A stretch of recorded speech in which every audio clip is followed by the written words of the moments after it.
នេះគឺសំណាងយ៉ាងចំណានដែលវាសនាបាន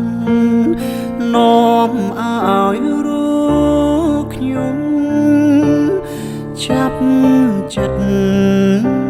គិតផ្សងបំណងលើមុំអកំពុងធំ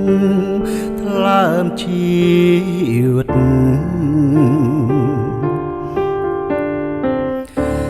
រូបក្លិនកុលាបជ្រាបសពប្រានត្រជាព្រៀបបាននឹងទឹកអមរិត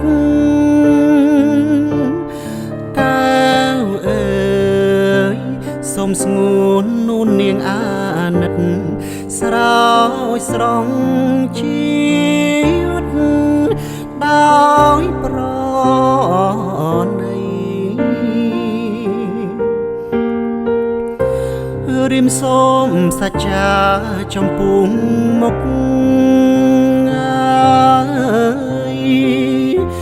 មានភ្នំសន្ទុកជាសាងសៃបើខ្ញុំមិនស្មោះនៅចំពោះស្រីសូមអ្នកប្រឡ័យខ្ញុំចោលទៅអោកំពុងធំជំរុំចិត្ត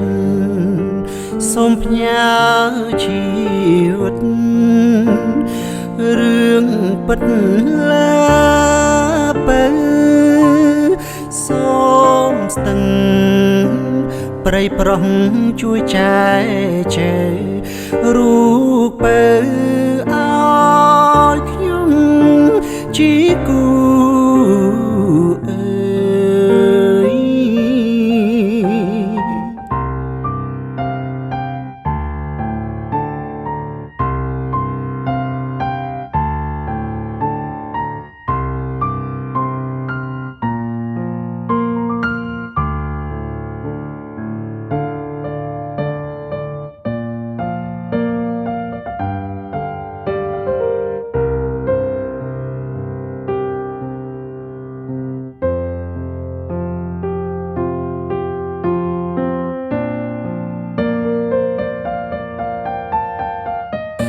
អោកំពុងធំ